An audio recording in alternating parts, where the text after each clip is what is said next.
If I was to meet you at the age of 18, what would that version of Daniel think you'd be doing today? Well, definitely not iGaming. You need to have the skills to understand what to do when you get lucky. Of course. And when that opportunity comes up to you Yeah. at your doorstep and it's knocking, and if you don't know what to do, then that means you don't have the skill to understand what opportunities are. That's what I was doing personally. I'm not like, the business guru or the guy who can tell you, do this and it will work. I'm not that person. If you're like at the beginning of your way, I believe just take any opportunity. Just try, always try. Of course, double check that there's nothing like, illegal. On the other hand, what's one compliment that you ever gotten in your life, even in childhood, that really stuck with you? Clearly remember that moment. It was actually at Sigma, the conference. And I knew nothing about like how to run the company in iGaming. So I met one guy, I'm not gonna mention his name here, but he's the CEO of the big game provider company. I showed him the product, we had a chat, and he told me, you're gonna be the millionaire one day. And I'm like, yeah, it cheers me up, but it's weird to hear those phrases while you can't pay your rent, man. Yeah, I'm the millionaire, yeah, let's go. But what I'm gonna eat tonight, shit. Let's switch the scenario a little bit. Say you and the love of your life and I, with my wife, were sitting at the table and I ask your lady to roast you in one sentence. What do you think she would say? Workaholic. Yeah? Workaholic. Yeah. She's pissed all the time. She's pissed all the time because I'm working like 24/7, but that's okay. She understands why. Yeah, I think she would just say a workaholic.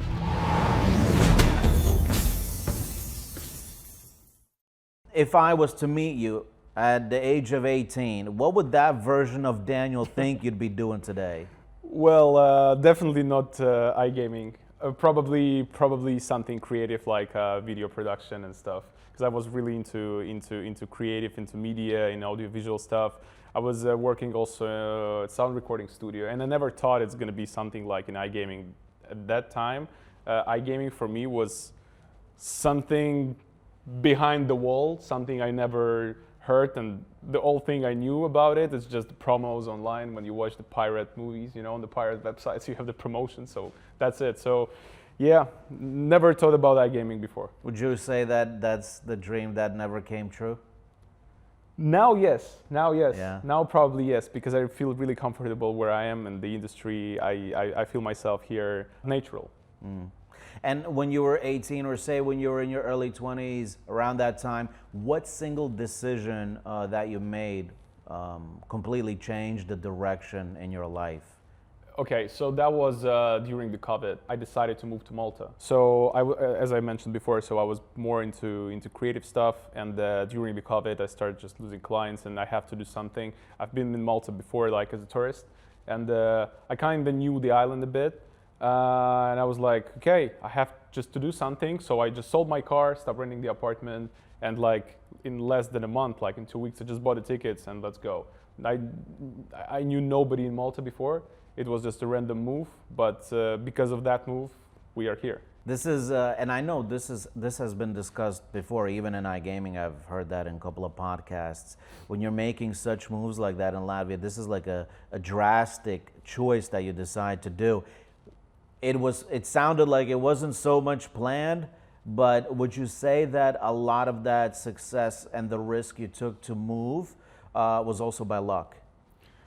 Part of it, everything is partly by luck and partly just because you are brave to do something. It can't be like just because I'm smart, I planned everything and it worked out. No, of course, part of it is a luck, but as I mentioned before, it's always a mix because yes, it's a luck, but you did something to get this luck. Yeah, that's very true, isn't it? I think you have to work your way up to luck. I don't want to mention the wrong book here, but I believe it was Psychology of Money, where there was a great chapter. It said that you need to have the skills to understand what to do when you get lucky. Of course. And when that opportunity comes up to you Yeah. at your doorstep and it's knocking, and if you don't know what to do, then that means you don't have the skill to understand what opportunities are. And I think a lot of it has to do with luck, especially in business. Probably many people want to disagree, but the truth is, there's a certain amount of factors you can control, like how you feel, how you react. Right. But there's so many uncontrollable factors in life. Of course, man. Of course. And like people losing their opportunities every day, and they don't even know that they're losing them. Of course.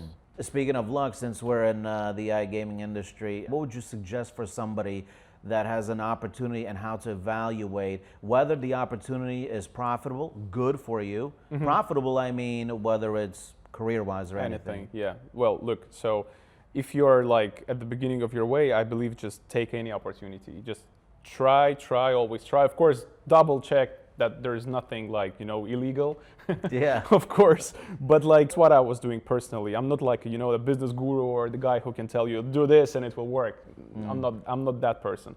But just from my experience, just do everything. Try to find the thing which will work out. Something will work out for sure one day. At the later stage, when you have like, let's say, stable income, the business is running, you're happy with everything, then it makes sense if you first evaluate what kind of opportunities you are taking. Because at the later stage, the new opportunities might be a potential risk for your current business, for example. And with evaluation, I don't want to pound on your ego here or anything. Go. I know we're not all perfect, so give me something that you are terrible at.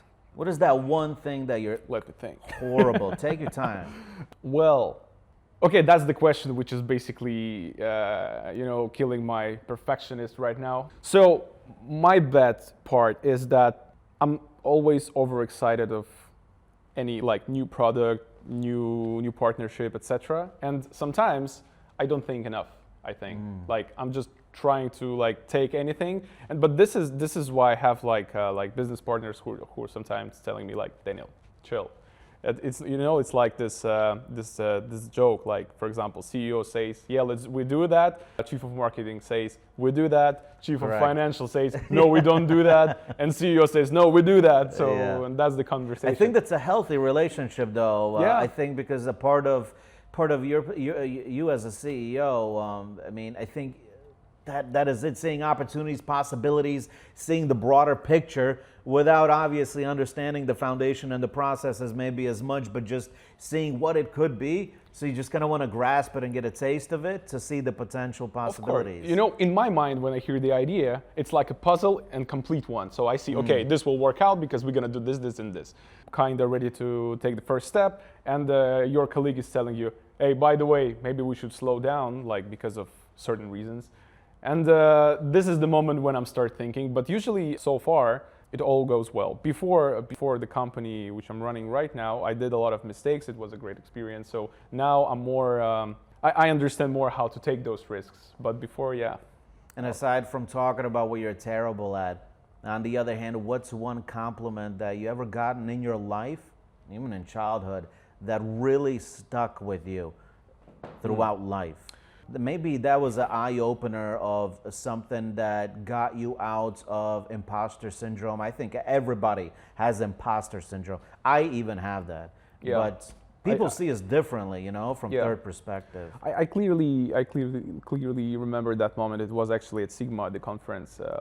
Don't remember how many years ago, but like it was the very beginning of my iGaming journey. So I was looking for people like to whom to work with investors, etc. And I knew nothing about like how to run the company in iGaming. So I met one guy, I'm not gonna mention his name here, but he's the CEO of the big game provider company. I showed him the product, we had a chat, and he told me, you're gonna be the millionaire one day. And I'm like, yeah, it cheers me up, but it's weird to hear those phrases while you can't pay your rent, man. Yeah, I'm the millionaire. Yeah, let's go. But what I'm gonna eat tonight? Shit. But this really inspires me. And then after like some time, I met the guy who was my first investor, and he told me the same. But they didn't know each other. Interesting. So, and he told me, I'm sure one day you're gonna be a millionaire. I'm still not. Just for your information. But the process is, how long ago was that? Well, like six years and a half, I think. Powerful. So that's something that just fueled that drive. I just, these guys, they're experienced, they're Right. successful, way more successful than me. And if they think so, I appreciate that. And I hope they're right.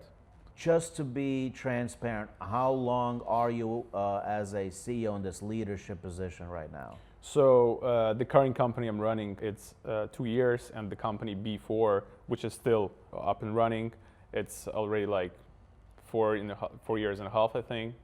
So, but basically, in total, like 6 years for sure. So anybody that, say I want to be a CEO somewhere down the line, say our videographer wants to be a CEO. Yeah.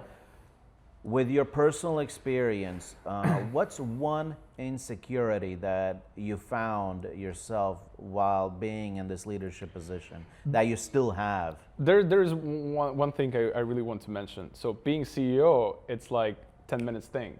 I become a CEO and I had still like no money in the bank account, no employees. So technically become a CEO, yeah, I mean, 6 years ago. But like real CEO, when you have team, when you have profit, when you have offices, etc., it's a very different CEO. There is always a thought in mind that people trust in this project. They trust also into my vision. You just want to meet their expectations because of course there's this commercial stuff, commercial phrases like we are family, we run this company together, let's go, corporate culture standards. Yeah. But of course for some of the people, it's all just about the salary. And what I love about my team, that for example, sometimes I do the calls with them, like just personally to talk to colleagues, and I'm asking like, so like, how important for you is this company, or you just want to go to any other potentially, because of course it's not a jail, you want to leave, you just quit. True. And I'm happy that like people saying like, no, we want to stay here. We want to stay here, and even if someone will offer a better offer to us, we still want to stay here. But this thought is always in my mind. Interesting. Like, you have to work 110% because they're working 100% for you. Like, do you have a secret on how to keep your team so motivated? Since our team is not that huge, like for example in the bigger companies, I still have this opportunity, for example, to join the calls with them, and basically just spend time with them, not only on at the parties when we have like a corporate party, or also during the working process. I always can join the chat, I can join the call, because like we start having those things sometimes when I started not joining the weekly calls, but I'm trying to stay with them, not just telling them, okay, this is right, this is wrong. I'm trying to be involved in the processes with them, trying to help to solve the problems, just trying to be with them. That's it. That's the main thing. As long as I can be with my team on the 100% contact, I think it works. I don't think I will be able to do that all the time, because when you have more and more people, there are other stuff to do. But so far it works. So probably you have people still under you that get the idea and they try to motivate the rest of the teams when you scale the business and so on. Of course. I mean, look, just as an example as well, like for example, all my affiliates knows, because we have our own like websites and stuff for the traffic. They all know that, for example, it's not like they're just working and they have to sell. They all can just text me a message with an idea like, hey, let's create this type of page and these things, and it will be done in no time. I hope that they feel that they're not just here from like 10 to 6 p.m. doing their job. They are absolute part of the whole chain, and they can affect the whole company with their ideas. Basically, they can create stuff here. Let's switch the scenario a little bit. Say you and the love of your life and I, well, my wife, were sitting at the table, and I ask your lady to roast you in one sentence. What do you think she would say? Workaholic. Yeah. Workaholic. Yeah. She's pissed all the time. She's pissed all the time because I'm working like 24/7, but that's okay. She understands why. Yeah, I think she will just say, yeah, workaholic. You're running a brand. I was even talking to Levon, who was on one of our first podcast episodes. I asked him, I said, look, mate, how long did it take you to do this and all that? And did you ever shut off? And he said, listen, like, you don't. Like, you gotta love it. This stuff, like, because it's hard to shut off, but you gotta love it. And if you love it and you understand what it takes to run a brand, and especially something that can, in our industry, run, or any industry out there can run for some time, you just gotta love the grind, the come up. You gotta love the process for that one. And now that your brand's been up for a few years, as you mentioned, what's the closest that you've ever come to from walking away from everything? And I believe everybody's probably had a tipping point, is maybe at a previous brand. When was that flag where like, shit, should I just walk away from all of this? It was with my previous company. I had that situation because it was extremely hard to make it like up and running and basically really start making money. And I had some sort of a depression because the work I was doing before, basically, I stopped making money there because I have to invest my time into my first iGaming company. And my iGaming company is not bringing me enough money to like, not just leave like luxury and stuff, but just leave normal like. And I remember there was a moment like I told my better half that like, listen, maybe it's just time to just find a job for myself. Because I already had some understanding how iGaming works and I had some skills. It's not like, it wasn't enough to go to the high position or senior position somewhere, but it was enough to start working somewhere. But she told me like, hey man, what the fuck? Keep pushing, man, keep pushing. I have a salary, I'll cover you. And I'm like, wow. And this motivated. That's powerful, man. This motivated me so much that basically next month I already had money. Wow. So next month I start like receiving some payments. She pressed the button, which was the right one. She was like the back of a chair for you, you know, to lean She back. still is. She still is. Unbelievable. And what problems still keep you up at night that you believe all CEOs or people running brands are dealing with? So let's keep it specific. They don't realize that these issues exist, but it's something maybe that you're like, am I the only one that thinks about this? Okay, yeah, there's this one, and sometimes I really think about that. And this is always the same thing. The quality of our product. I think everyone thinks about it, but when I look at some companies and their products, I'm like, do they even thought about that? Because how they make money? Like how? This looks absolute shit. Can I say shit? Yeah, of course. Cool. and they still make money out of this. How?